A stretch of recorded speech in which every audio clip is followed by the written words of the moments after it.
आज शंकर दयाल जी का घर मेहमानों की चहल पहल से भरा हुआ था, क्योंकि उनके घर में नई बहू तान्या का गृह प्रवेश हो रहा था। सब नई बहू के आने से बहुत खुश थे और ये खुशी अजय के चेहरे पर भी साफ दिखाई दे रही थी। क्या बात है भैया, आज तो आपने पैसे देने में कोई नखरे नहीं दिखाए। इतने सारे पैसे शगुन में दे दिए, इसीलिए ना, ताकि हम आपको जल्दी से भाभी के साथ घर के अंदर आने दें। अच्छा, ऐसी बात है तो लाओ, मैं वापस ले लेता हूँ। नहीं नहीं नहीं नहीं, अब तो मैं बिल्कुल वापस नहीं दूंगी। बहुत टाइम से नया मोबाइल फोन लेने के बारे में सोच रही थी। अब इन पैसों से तो मैं अपने लिए नया मोबाइल फोन लाऊंगी। भैया, नेहा बेटा, तुम्हारी भाभी बहुत देर से द्वार पर खड़ी है, उसे अंदर तो आने दो पहले, बाद में दोनों भाई बहन लड़तेज गड़ते रहना। आओ बहू, भीतर आओ, घर में तुम्हारा स्वागत है। सदा सुहागिन रहो, दूधो नहाओ, पूतो फलो। सब लोग तान्या को अंदर लेकर जाते हैं। तान्या की मुंह दिखाई की रस्में शुरू हो जाती है। पूरा दिन मेहमानों की चहल पहल में बीत जाता है। अभी कितनी देर और यहाँ बैठना है? मैं बहुत थक गई हूँ, मुझे रेस्ट करना है। हाँ बहू, क्यों नहीं, एक काम करो, मेहमान तो वैसे भी लगभग जा ही चुके हैं, बस खाने की तैयारी हो रही है। तुम कुछ खाकर ही अपने कमरे में चली जाना। नेहा बेटा, भाभी के लिए खाना ले आओ। जी माँ। भाभी चलो, आप कमरे में बैठो, मैं आपके लिए खाना लेकर आती हूँ। तान्या कमरे में जाकर बैठ जाती है। उसकी ननद नेहा उसके लिए खाना लेकर जाती है। नेहा, ये सब क्या है? मैं ये सब नहीं खाती हूँ। आपके लिए क्या बनवा दूँ, आप बता दो। कौन सी सब्जी खाओगी, वही बन जाएगी। मेरे लिए तो चिकन बिरयानी वगैरह कुछ बनवा दो, साथ में तरी वाला मटन। अभी आप नॉनवेज खा लेती हो? हमारे घर में ये सब नहीं बनता, हम लोग नॉनवेज नहीं खाते। क्या यहाँ पर नॉनवेज नहीं बनता?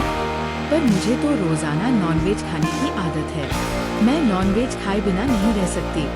अगर तुम लोग नहीं बना सकते तो मैं खुद ऑर्डर कर लेती हूँ। रुको, मैं ऑनलाइन मंगाती हूँ, मुझे बहुत भूख लगी है। तान्या, तुम्हारे तो मम्मी पापा कह रहे थे कि तुम्हारे घर नॉनवेज नहीं बनता, फिर तुम नॉनवेज कैसे खाने की बात कर रही हो? मम्मी पापा ने तुम्हें मेरे बारे में नहीं बताया होगा, पर मुझे नॉनवेज खाने की आदत है, शायद वो भूल गए होंगे। अब रुको, मैं अपने लिए पहले डिनर ऑर्डर कर लूँ। तान्या अपने लिए डिनर ऑर्डर करती है और अपनी अटैची में से एक बोतल निकालती है। नेहा, मेरे लिए एक कांच का गिलास ला दोगी? अजय, तुम पियोगे क्या? मैं थोड़ी ड्रिंक ले रही हूँ, बहुत थकावट हो रही है, तो सोच रही हूँ ड्रिंक ले लूँ, उससे थोड़ी थकावट भी दूर होगी और नींद भी अच्छी आएगी। तुम शराब पीती हो? मुझे ये बात नहीं पता थी। अजय भैया, भाभी की अटैची में सिगरेट की डिब्बी भी है। भाभी, आप सिगरेट और शराब भी लेती हो? हाँ, लेती हूँ। पर इसमें हर्ज क्या है? ये तो मेरे शौक है। क्या हमें किसी चीज का शौक नहीं हो सकता? लाओ, एक सिगरेट भी पी लेती हूँ। अब दिख गई है तो मैं सिगरेट के बिना भी नहीं रह सकती। तभी अजय की बुआ और मौसी आ जाते हैं और वो तान्या को शराब और सिगरेट पीते हुए देख लेते हैं। हे भगवान, नहीं, बहू रानी तो यहाँ सिगरेट और शराब पी रही है। बहू, तुम इन चीजों का भी शौक रखती हो? कौशल्या दीदी ने तो हमें ये बात बताई ही नहीं। कैसी बहू है, देखो तो कितने गंदे शौक है। तभी तान्या का ऑनलाइन फूड ऑर्डर आ जाता है। आंटी जी, आपके घर का ऑर्डर था तान्या के नाम से। इस समय तान्या बहू के नाम से खाने का ऑर्डर? क्या है भैया इसमें? आंटी जी, एक चिकन बिरयानी, एक मटन करी और रोस्टेड कबाब है। चिकन के? तान्या बहू ने नॉनवेज ऑर्डर किया है, वो भी इस घर में? भैया जरा रुकना, मैं एक बार पूछ लेती हूँ, कहीं गलती से हमारे घर का ऑर्डर न हो गया हो, किसी और तान्या का होगा। मैं एक मिनट पूछ कर आती हूँ। भाभी, आपका ही ऑर्डर है, आपकी नई बहू ने मांसाहारी भोजन ऑर्डर किया है। अंदर जाकर देखो, नई बहू शराब के घूंट भर रही है और सिगरेट भी फूंक रही है। ये क्या कह रही हो ननद जी? तान्या की सास दौड़कर कमरे में जाती है। पूरा कमरा सिगरेट के धुएं से भर गया था। शराब और सिगरेट की बदबू पूरे कमरे में फैल गई थी। अभी तो बहुत रात हो चुकी है। कल एक काम करते हैं, तान्या के मम्मी पापा को बुलाएंगे, तभी कोई बात हो पाएगी। पापा अभी 1-2 दिन रुक जाते हैं। मैं तान्या को समझाने की कोशिश करूंगा। हो सकता है वो मेरी बात समझ जाए। अगर फिर भी नहीं समझी, तब हम उसके मम्मी पापा को कॉल करेंगे। अजय ठीक कह रहा है। ऐसे अचानक से उसके मम्मी पापा को बुलाया तो समाज में इज्जत खराब हो जाएगी। लोग कहेंगे 4 दिन हुए नहीं बहू को आए और लड़की के माँ बाप फैसलों के लिए आ गए हैं। अजय ने अगले कुछ दिन तक तान्या को समझाने की बहुत कोशिश की, पर तान्या ने अजय की बात नहीं मानी। वह रोजाना ही नशे में रहती और चिकन, मटन, मछली खाती।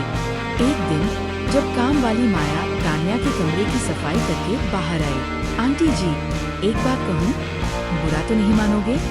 हाँ हाँ बोल, क्या हुआ? आंटी जी, बहू रानी के कमरे में अजीब सी दुर्गंध आती है। नई बहू रानी के कमरे में कौन आता है? क्या अजय भैया शराब सिगरेट पीने लगे हैं? और कुछ मांस की हड्डियों के टुकड़े भी मुझे झाड़ू में मिले। मतलब आपके घर में पहले ये सब नहीं दिखता था, अभी कुछ दिनों से दिखाई दिया तो सोचा कि पूछ लूं। माया, मैं इस सवाल का कोई जवाब नहीं दे सकती। मैं इस समय कुछ कहने लायक नहीं हूँ। बस ये समझ ले कि हमारे भाग्य टूट गए जो हमारे घर में तान्या जैसी बहू आई। अब बात जब एक बार घर से बाहर निकल जाए तो मोहल्ले में फैलने से नहीं रुकती। आपको पता है भाभी कि मित्र आंटी की नई बहू शराब सिगरेट लेती है। मैंने खुद झाड़ू लगाते हुए कूड़े में देखा, और नॉनवेज भी खाती है। आंटी बहुत रो रही थी।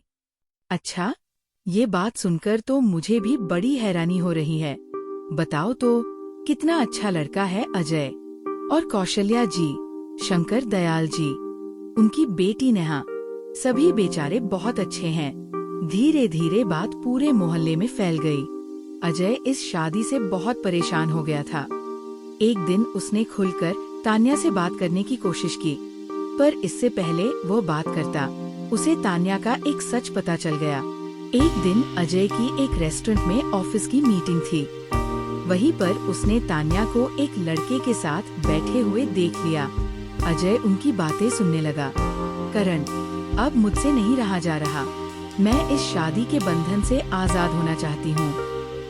मैंने अपनी तरफ से पूरी कोशिश की इस रिश्ते को तोड़ने की। मैं रोजाना ऐसे काम कर रही हूँ जिससे खुद ही अजय मुझे तलाक दे दे। उसके बाद मैं और तुम शादी कर लेंगे। ठीक है, तो एक काम करते हैं, हम अगले महीने शादी कर लेंगे। तुम कोशिश करो कि अजय तुम्हें खुद ही तलाक दे दे। उसे बुलाने दो ना तुम्हारे मम्मी पापा को।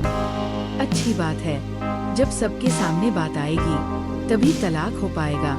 तुम आज कुछ ज्यादा ही एक्टिंग कर लेना शराब पीने की, अपने आप ही बुला लेगा वो सबको। मैं भी अब तुम्हारे बिना नहीं रह सकता। मैं भी तुमसे बहुत प्यार करती हूँ। अगर तुम्हारे पापा तुम्हारी शादी मेरे साथ करते तो आज हम दोनों एक साथ होते, पर उन्हें तो अपनी बिरादरी में शादी करनी थी ना। तुम जानते हो, मैंने अजय के साथ अभी तक पति का कोई रिश्ता नहीं रखा और ना ही रखूंगी। मैं सिर्फ तुम्हारी हूँ करण, और तुम्हारी रहूंगी। बस मुझे 1 हफ्ते का समय दो, मैं तुम्हारे पास आ जाऊंगी। अजय अब तक सारी बात समझ गया था। वो जानता था कि तान्या उससे प्यार नहीं करती। तान्या की शादी एक जबरदस्ती की शादी है। अजय तान्या के मम्मी पापा को बुलाता है। तान्या, तुम आजाद हो। तुम तो मेरी कभी थी ही नहीं, पर तुम मुझे एक बार कहती तो सही, मैं तुमसे शादी नहीं करता और तुम्हें ये सब नाटक करने की जरूरत पड़ती नहीं। माँ, पापा, मैं तान्या को पति के बंधन से आजाद कर रहा हूँ। तान्या, तुम जैसे चाहती हो उससे शादी करो। मेरी तरफ से तुम आजाद हो। Thank you Ajay, thank you so much. Mummy papa, एक बार मैंने आपके कहने पर गलत डिसीजन ले लिया, पर अब नहीं। मैं मानव से शादी करने जा रही हूँ। मैं मानव के साथ बहुत खुश रहूंगी। सॉरी अजय, मैंने तुम्हें बहुत हर्ट किया। माँ जी, पापा जी, नेहा, आप सब भी मुझे माफ कर देना। अजय ने करण को घर पर ही बुला लिया था। तान्या करण के साथ बाइक पर बैठकर चली जाती है।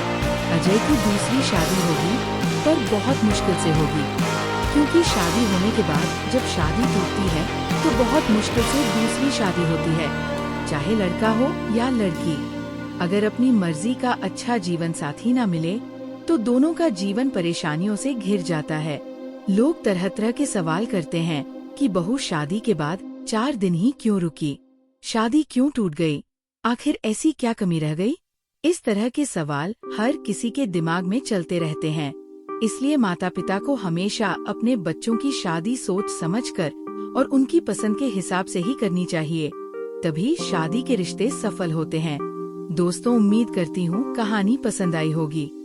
वीडियो को लाइक करें, शेयर करें और आराधना टून्स को सब्सक्राइब करना ना भूलें। अगली कहानी में फिर मिलेंगे, एक नई कहानी, नई सीख और नए जज्बात के साथ। नमस्कार।